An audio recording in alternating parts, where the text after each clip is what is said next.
요한계시록 말씀은 설교자들이 설교하기를 가장 꺼려하는 성경 가운데 하나입니다. 그리고 성도들도 읽어도 잘 이해가 되지 않게 느껴지는 그런 책 가운데 하나입니다. 오늘날 요한계시록 설교를 듣는 일은 매우 희귀한 일이 되어버렸습니다. 요한계시록 설교를 어렵게 만드는 이유는 크게 여러 가지가 이유가 있겠지만 크게 두 가지입니다. 하나는 계시록에 보면 이해하기 어려운 신비한 말씀들, 비유의 말씀들, 상징적인 말씀들로 가득하다고 생각하기 때문입니다. 그래서 말씀을 읽을 때 그것이 무엇인지 나는 이해할 수 없다라고 생각하기 때문입니다. 다른 하나는 1992년도 10월 28일 날 예수님이 재림한다, 세상의 종말에 임한다라고 주장했던 다미 선교회나 신천지 이단들이 요한계시록을 매우 그릇되게 해석해서 여러 개인과 가정들을 파탄으로 이끌고 한국 사회를 혼란하게 만든 그 전력이 있기 때문입니다.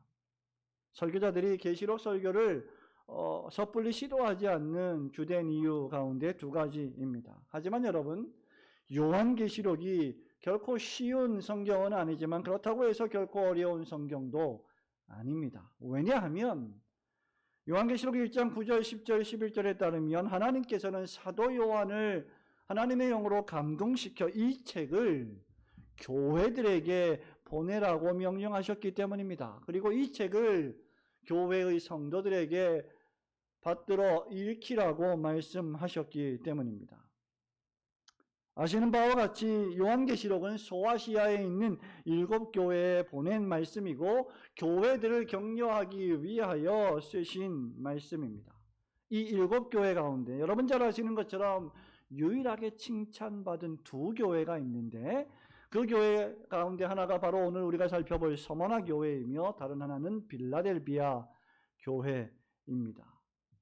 서머나 교회는 부요한 교회이다 라는 칭찬을 들었고 빌라델피아 교회는 적은 능력을 가지고도 주님 말씀을 지키며 네가 가진 것이 적음에도 불구하고 주님을 부인하지 않았다라고 하는 칭찬을 들었던 교회였습니다.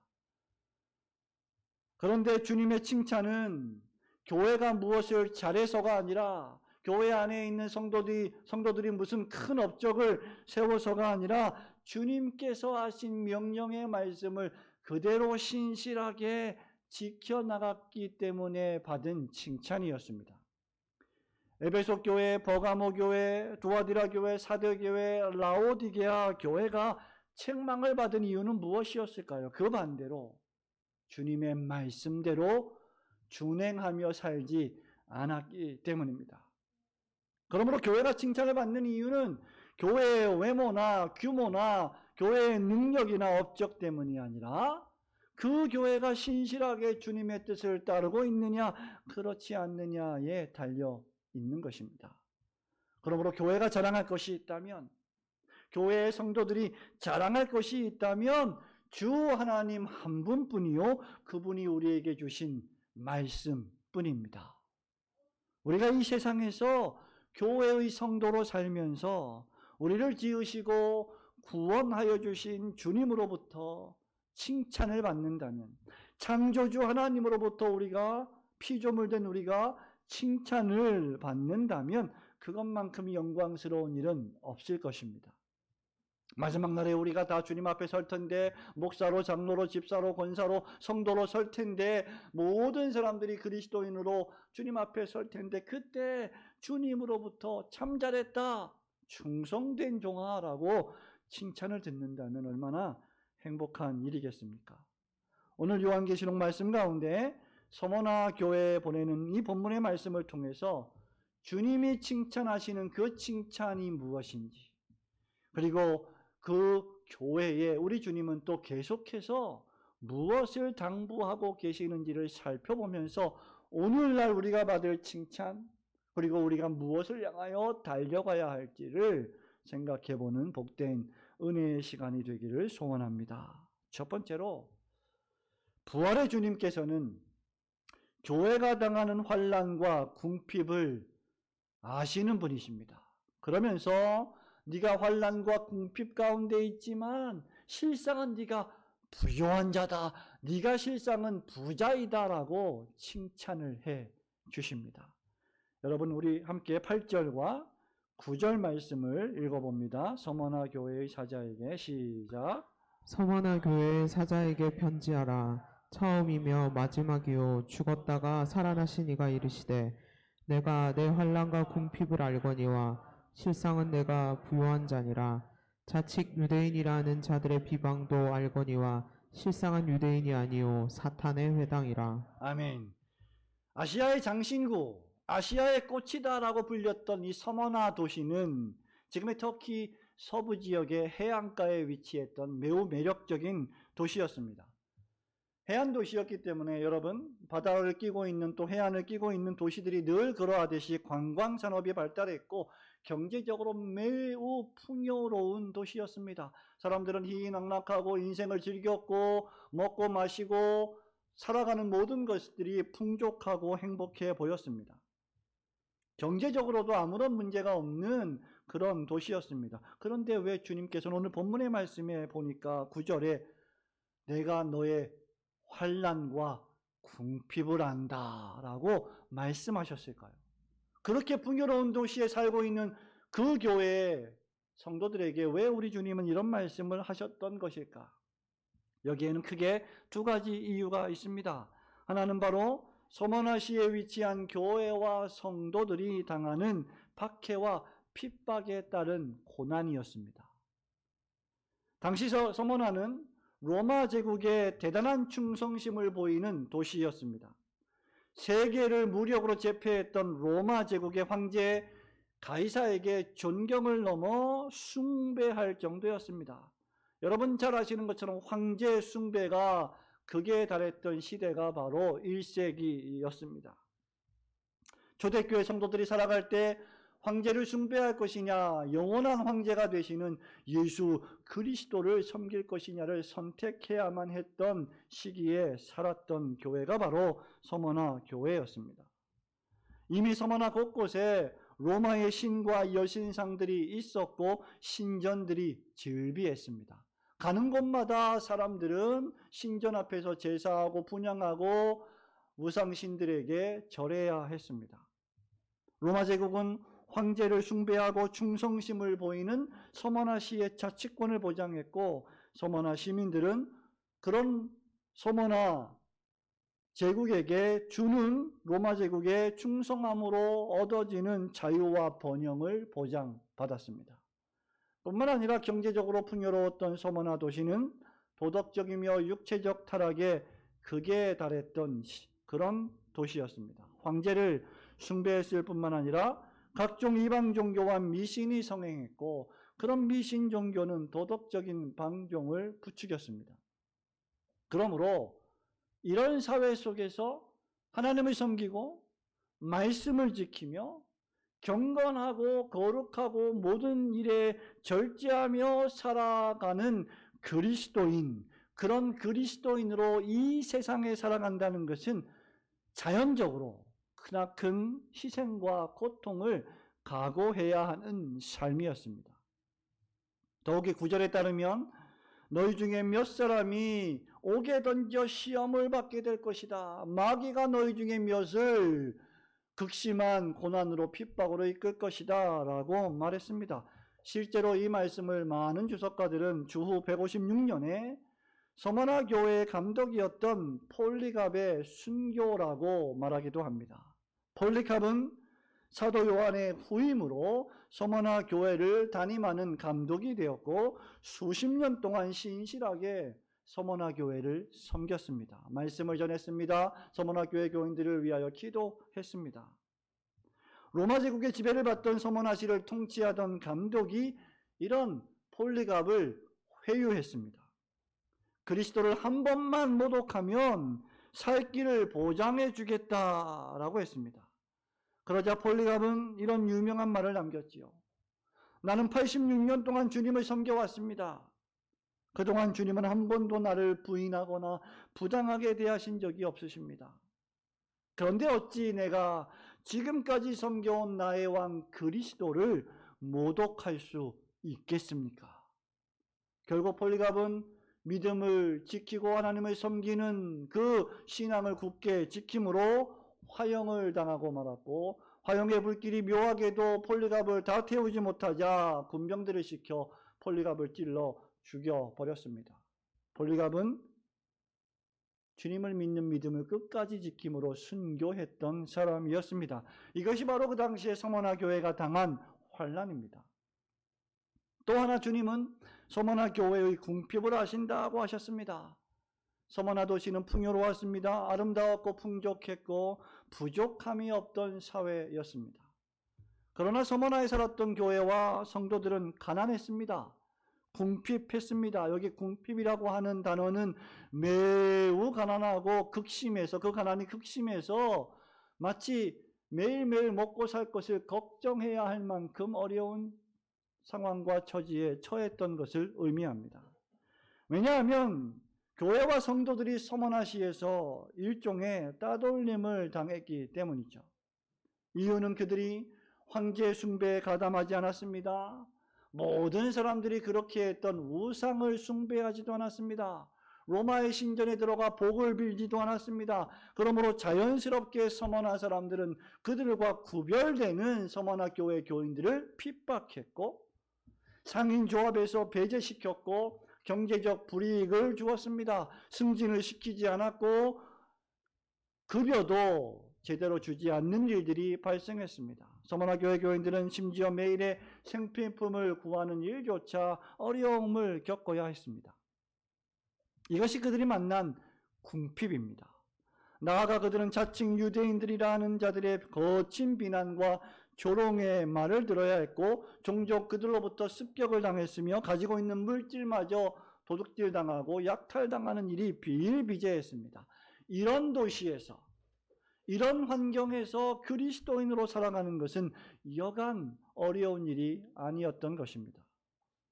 그럼에도 우리 주님은 교회를 비난하고 조롱한 자칭 유대인들을 가리켜 사단의 회당이다라고 본문에서 평가하셨고, 도리어 서머나 교회는 실상 너희가 부요한 교회이다라고 칭찬하셨습니다.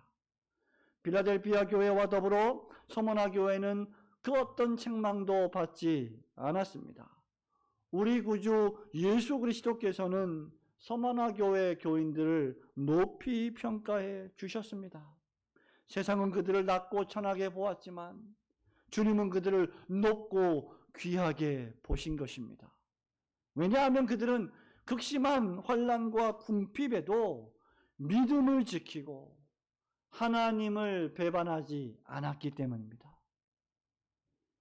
1세기 그리스도인들은 흥청망청되는 세상의 환난과 풍요로움 속에서도 다가올 하나님의 나라를 준비했고 마라나타의 신앙을 살아왔으며 절제하고 매사에 고난받는 삶을 기꺼이 택했습니다.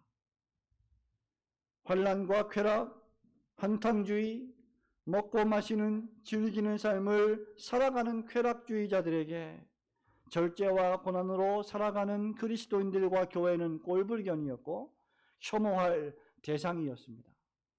하지만 서머나 교인들은 적당하게 신앙을 타협하지 않았습니다. 주님을 모독하라는 세상의 회유에도 굴하지 않았습니다. 한 발은 교회 안에 두고 다른 한 발은 세상에 두며 기회주의자로 살지 않았습니다. 여기서도 칭찬을 듣고 저기서도 칭찬을 듣고 싫은 소리 듣지 않는 사람으로 살지 않았습니다. 이것이 그들이 부요한 이유였습니다. 이것이 그들이 주님으로부터 칭찬을 들었던 이유였습니다. 사랑하는 성도 여러분, 오늘도 우리는 동일한 도전을 받고 있지 않습니까? 사도 바울은 디모데에게 편지할 때 디모데후서에서 무릇 그리스도 예수 안에서 경건하게 살려는 자는 박해를 받으리라고 말한 바 있습니다. 경건하게 살면 이 모양 저 모양의 박해를 받게 되어 있다는 것이죠. 어떤 의미에서 우리도 이 타락한 세상, 하나님을 대적하고 하나님의 말씀의 가치를 따르지 않고 정면으로 부인하는 세상 속에 살아가면서 환난과 궁핍을 당하고 있습니다. 한탕주의, 성공주의의 거센 도전 앞에서 성경은 그리스도인에게 땀 흘려 각기 자기 손으로 일하고 먹고 살 것을 요구하고 있습니다. 성경은 불로소득을 말하지 않습니다. 일하기 싫어하거든 먹지도 말라고 명령합니다. 남들 다 하는 거짓말 같지도 않은 거짓말과 사기를 치며 재산을 증식시키라고 부추기지도 않습니다. 성경은 매사에 정직하고 진실하게 살아가라고 말합니다. 그리고 그리스도인은 그렇게 살아야 합니다. 이것이 오늘날 우리가 그리스도인으로 이 세상에 살아갈 때 겪을 수 있는 환난과 궁핍입니다. 그리스도인 사업가는 하나님의 말씀대로 그 말씀을 지켜가며 거짓말하지 않고 속이지 않고 사업을 해야 합니다. 그렇기 때문에 그리스도인으로 사업을 하는 것이 얼마나 이 세상에서 어려운 일입니까? 그러나 기억하시기 바랍니다. 우리 주님께서 우리의 환난, 그것으로 말미암아 당하는 우리의 궁핍을 아신다고 하셨습니다. 그리고 우리가 실상은 더 부유한 자들이다 라고 칭찬하십니다. 교회를 다니는 성도 여러분, 이것이 우리의 위로이어야 합니다. 이것이 우리가 추구해야 할 칭찬이어야 합니다. 우리는 세상의 칭찬, 세상의 위로를 원하지 않습니다. 우리는 하나님의 칭찬과 하나님이 주시는 위로를 원하는 사람들입니다. 비록 우리도 소모나 교인들처럼 이 타락한 사회 속에 살아가면서 여러 모양으로 환난과 궁핍에 처해 있지만 실상은 우리가 정말 부유한 자임을 깨닫고 우리의 환난과 궁핍을 아시는 주님을 의지하며 살아가시는 성도들이 되시기를 주님의 이름으로 축원합니다. 두 번째로 우리 예수님께서는 뭐라고 말씀하십니까? 이렇게 환난과 궁핍 가운데 있는 자들에게 고난을 두려워하지 말고 끝까지 충성할 것을 명령하십니다. 고난을 두려워하지 말고 끝까지 신실하게 충성할 것을 권면하고 계십니다. 우리 10절, 11절 말씀 한 번 더 읽어봅니다. 너는 장차 시작. 너는 장차 받을 고난을 두려워하지 말라. 볼지어다 마귀가 장차 너희 가운데서 몇 사람을 옥에 던져 시험을 받게 하리니 너희가 10일 동안 환난을 받으리라. 내가 죽도록 충성하라. 그리하면 내가 생명의 간을 내게 주리라. 귀 있는 자는 성령이 교회들에게 하시는 말씀을 들을지어다. 이기는 자는 둘째 사망의 해를 받지 아니하리라. 환난과 궁핍 가운데 있는 서머나 교회 교인들에게 우리 주님은 실상은 너희들이 더 부유한 자들이다, 부자들이다, 너희들이 가진 게 너무 많다, 좋다라고 칭찬하십니다. 위로하십니다. 성도 여러분, 말씀드린 바와 같이 이런 우리가 가지고 있는 많은 부요함은 물질적인 것이 아니라 주님을 믿고 의지하며 살아가는 우리의 믿음이라고 했습니다. 예수님은 우리의 외모를 보지 아니하십니다. 우리가 얼마나 똑똑한지, 우리가 얼마나 재산이 많은지, 우리가 가지고 있는 자원이 얼마나 많은지, 교회가 얼마나 많은 숫자를 자랑하는지를 보시지 않으십니다. 주님은 우리의 마음의 중심을 보십니다. 주님은 그리스도를 의지하는 우리의 믿음을 보십니다. 그렇기에 주님은 서머나 교회 교인들에게 두 가지를 요구하십니다. 하나는 고난을 두려워하지 말라는 것이고 다른 하나는 죽도록 충성하라는 것입니다. 성도가 당하는 고난의 본질은 마귀가 이 모양 저 모양으로 영적으로 육적으로 성도를 옥에 던져 각종 시험을 받게 하는 것입니다. 서머나 감독인 폴리갑으로 하여금 주님을 부인하도록 회유하고 협박하는 여러 종류의 시험과 유혹이 그것입니다. 10절에 보면 이런 시험과 환난이 교회를 향하여 계속될 것인데 10일 동안 계속될 것이다 라고 하셨습니다. 여러분, 이것은 문자적인 10일이 아니라 상징적인 10일입니다. 다시 말하면 문자적인 시험의 기간이 아니라 끝이 있는 시험의 기간이다 라는 말이죠. 우리 학생들이 교회에 많이 있는데 학생들이 시험을 봅니다. 그런데 여러분, 시험을 끝도 없이 계속 본다면, 지금 이제 기말고사가 다가오는 시즌인데 기말고사가 계속된다면, 끝이 없이 시험을 본다면, 언제 끝날지 모른다면 학생들이 낙심하고 지치지 않겠습니까? 그런데 이 시험은 끝이 있는 시험입니다. 고통이 더욱 고통스러운 것은 왜 그러할까요? 그 고통이 언제 끝날지 가늠할 수 없기 때문입니다. 나에게 임하는 이 시련과 고난이 언제 끝난다는 것을 내가 안다면 그렇게 고통스러워하지 않을 텐데, 문제는 우리가 이 세상에서 만나는 시험들이, 어려움들이 언제 끝날지 모르기 때문에 사람들이 절망하고 고통에 빠지는 것이죠. 성도를 옥에 던지는 고통은 10일 동안입니다. 상징적인 기간인 10일은 어떤 시간일까요? 우리가 얼마든지 잘 견딜 수 있는 시간입니다. 길다면 길지만 짧다면 짧은 기간입니다. 요즘 코로나 확진자들과 밀접 접촉한 사람들은 무조건 2주 동안 자가격리를 해야 합니다. 지자체에서 지정한 곳이나 아니면 본인이 지정한 곳에서 자가격리를 해야 하는데 2주 동안, 즉 14일 동안 격리 생활을 해야 합니다.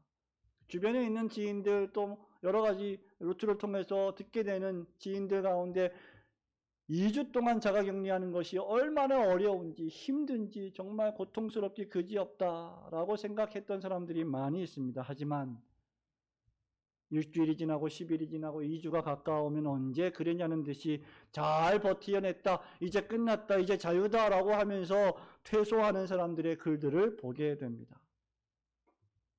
2주를 버티는 것이 힘든 일이지만 모두가 다 2주를 버티어내고 다시 일상생활로 돌아갔습니다. 여러분, 우리의 시험은 끝이 있는 시험입니다. 우리가 앞으로 당할 시험들도 모두 다 끝이 있을 시험입니다. 더욱이 이 시험은 우리 주님이 아신다고 했습니다. 역사와 우주와 만물을 통치하시는 주님께서 성도가 당하는 고난을 잘 아십니다. 요한계시록이 소개하는 우리 예수님 어떤 분이십니까? 8절에 보니까 서머나 교회 사자에게 편지하라.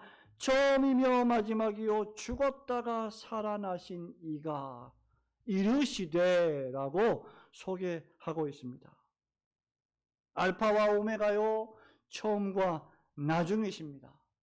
우리가 당하는 환난과 궁핍과 시험과 고난을 아시기 때문에 우리 하나님께서는 우리가 당하는 그 고난의 시간을 죽지 않도록 감하여 주실 것이고, 또 감당할 만한 시험만을 주시는 자비하신 분이십니다. 마침내 그 고난을 주는 자들을 심판하실 것이며 악인들을 멸망시키시고 성도와 교회를 궁극적으로 승리하게 해 주실 것입니다.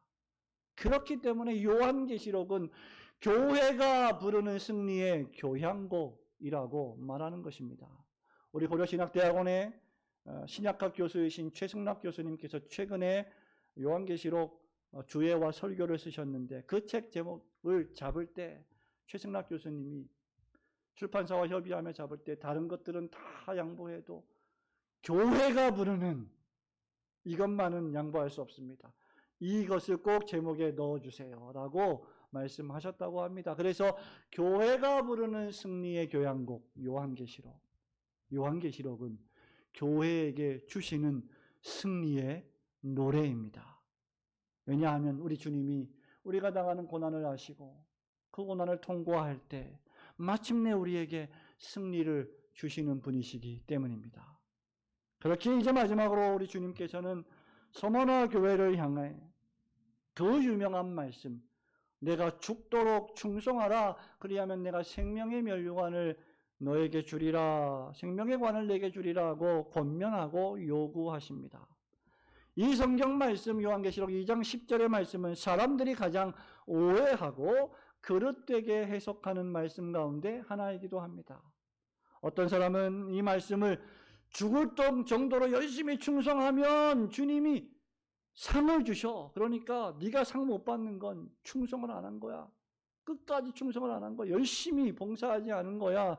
라고 봉사와 충성을 맹약하게 하는 말씀으로 사용하기도 합니다. 하지만 이 말씀의 정확한 의미는 여러분 그 전에 있는 말씀을 보시면 됩니다. 너희가 10일 동안 환난을 받으리라. 너희가 10일 동안 환난을 받으리라. 그때 네가 죽기까지 죽음에 이르도록 신실하게 주님을 믿고 충성하면 생명의 관을 얻으리라는 말씀입니다. 말하자면 죽음에 이를 때까지 계속해서 주님을 향한 믿음과 충성심을 잃지 말고 신실함을 지켜나가라. 배반하지 말고 배교하지 말고 배신하지 말고 주님을 사랑하라 따르라 하는 말씀입니다. 서머나 사람들은 어디에 충성했습니까?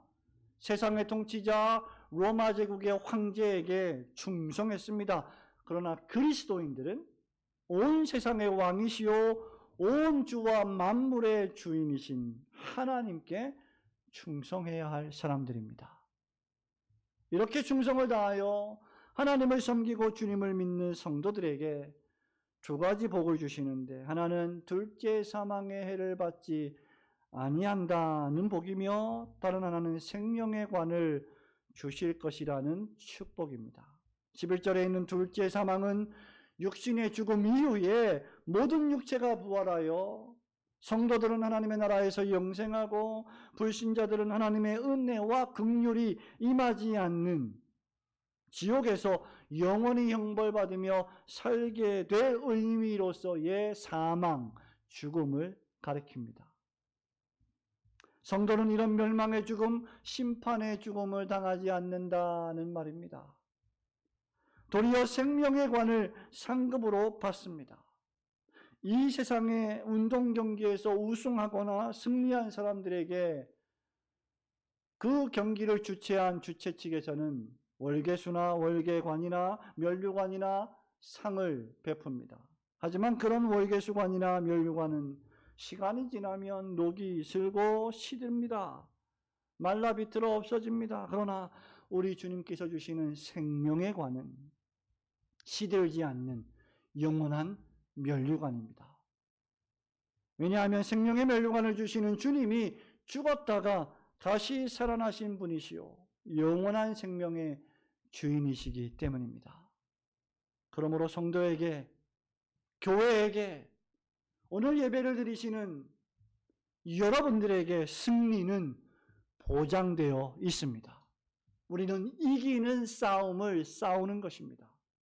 우리는 주님이 이기신 그 승리 안에서 매일매일 그 구원을 더욱 확실하게 이루어가며 영적으로 분투하며 살아가는 것입니다.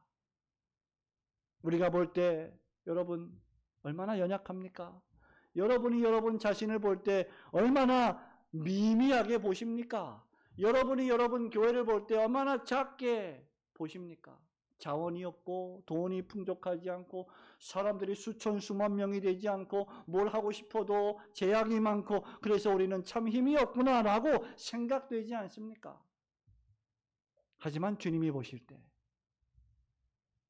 믿음을 지키는 교회가, 성도가 부자이고 그들이 승리하는 교회입니다. 성도가 할 일은 무엇입니까? 죽음의 순간에 이를 때까지 모든 시간에 모든 날들을 통해 항상 하나님 앞에서 신실함을 지키고 믿음으로 충성하는 것입니다. 우리는 이제 교회 개척 7주년을 앞두고 있습니다. 주님께서 교회를 더욱 사랑하고 충성스럽게 섬길 직분자들을 피택하려고 합니다. 교회가 성장했습니다. 부흥했습니다. 일꾼들이 필요합니다. 모든 성도들이 그렇지만 특별히 직분자들의 덕목은 무엇일까요? 끝까지 신자로 사는 것입니다. 끝까지 살아가는 것입니다. 믿음의 도리와 본을 지켜 나가는 것입니다. 그것이 충성입니다. 고린도 교회에 편지하면서 바울은 고린도전서 4장 1절과 2절에서 이렇게 말합니다. 사람이 마땅히 우리를 그리스도의 일꾼이요 하나님의 비밀을 맡은 자들로 여길지어다. 그리고 맡은 자들에게 구할 것은 충성이니라. 무슨 거대한 업적을 세우는 것이 직분자가 할 일이 아닙니다. 무슨 엄청나게 많은 일을 하는 것이 직분자가 할 일이 아닙니다. 본인 스스로가 주님을 신실하게 섬기고 다른 사람들이 주님을 신실하게 섬길 수 있는 본이 되는 삶을 사는 것, 그것이 바로 일꾼들의 충성된 삶입니다. 그러므로 고난을 두려워하지 마시고 죽음에 이를 때까지 충성하며 여러분 자녀들이 본받을 수 있는, 여러분 교회 성도들이 본받을 수 있는 주님을 의지하고 믿는 신실함을 지켜나가시는 성도들이 되시기를 주님의 이름으로 축원합니다. 성도 여러분, 말씀을 맺습니다. 많은 것을 가졌다고 주님의 일을 하는 것은 아닙니다. 적은 것을 소유했다고 주님의 일을 하지 못하는 것도 결코 아닙니다. 또한 많은 것을 가진 사람이나 가진 게 적은 사람이나 관계없이 신자가 내가 가지고 있는 것을 자랑한다면 그것은 주님이 원하시는 것이 아닙니다. 많이 가졌든 적게 가졌든 크든 작든 신자가 자랑하고 바라보아야 할 분은 오직 한 분, 우리 구주 예수 그리스도 뿐이십니다. 믿으시기를 주님의 이름으로 축원합니다. 왜냐하면 우리가 죽어 세상 떠날 때 이 선원아의 풍부한 물질, 화려한 즐거움, 쾌락, 금과 은, 멋진 의복, 거대한 저택, 값비싼 귀금속들을 하나도 가져가지 못할 것이기 때문입니다. 우리가 죽어 세상 떠날 때 가져갈 것은 오직 주 예수 그리스도를 믿는 믿음과 죽기까지 순종한 충성뿐입니다.